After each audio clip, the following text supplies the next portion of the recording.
കാട്ടാനശല്യവുമായി ബന്ധപ്പെട്ട നിരവധി പരാതികളൊക്കെ ജനപ്രതിനിധികൾക്ക് ലഭിക്കാറുണ്ട്. ഈ കാട്ടാനശല്യത്തിൽ നിസ്സഹായത വ്യക്തമാക്കുകയാണ് മലമ്പുഴ എം.എൽ.എ. എ. പ്രഭാകരൻ.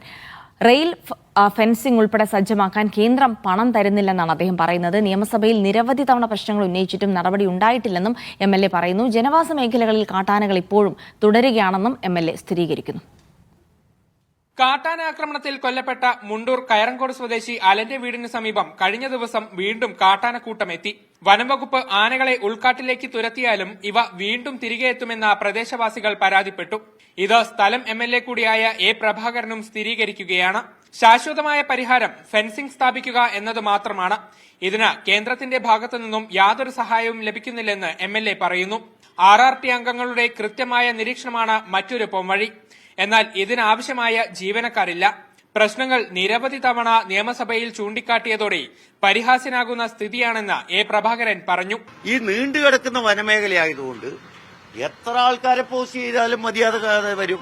അപ്പൊ അതിന്റെ ഷോർട്ടേജ് ഉണ്ട്, അത് പരിഹരിക്കണം. നിയമസഭയിൽ ഈ വിഷയം ഉന്നയിച്ചതിന്റെ ഭാഗമായി നമ്മളെ കളിയാക്കുന്ന ഒരവസ്ഥ വരെ എത്തിയിട്ടുണ്ട്. ഇതിന്റെ മീതെ ഞാനെന്ത് ചെയ്യണം? ഉദ്യോഗസ്ഥന്മാരെ നിയമിക്കുന്നതിൽ ഒരു പരിമിതിയുണ്ട്. പക്ഷേ അതിന്റെ എണ്ണം കൂട്ടുന്നതിന് വേണ്ടി നമ്മൾ ആവശ്യപ്പെട്ടിട്ടുണ്ട്. സാധാരണക്കാരുടെ ജീവന് തന്നെ ഭീഷണിയാകുന്ന വിഷയത്തിൽ അധികാരികൾ തന്നെ കൈമലർത്തുമ്പോൾ നിസ്സഹായരാകുന്നത് ജനങ്ങളാണ്. വന്യജീവി ഭീഷണിയിൽ കഴിയുന്ന ആളുകൾ പലപ്പോഴും ചൂണ്ടിക്കാട്ടുന്ന പ്രശ്നങ്ങൾ തന്നെയാണ് ഇവിടെ എം.എൽ.എ. സ്ഥിരീകരിക്കുന്നത്. മീഡിയ 1 പാലക്കാട്.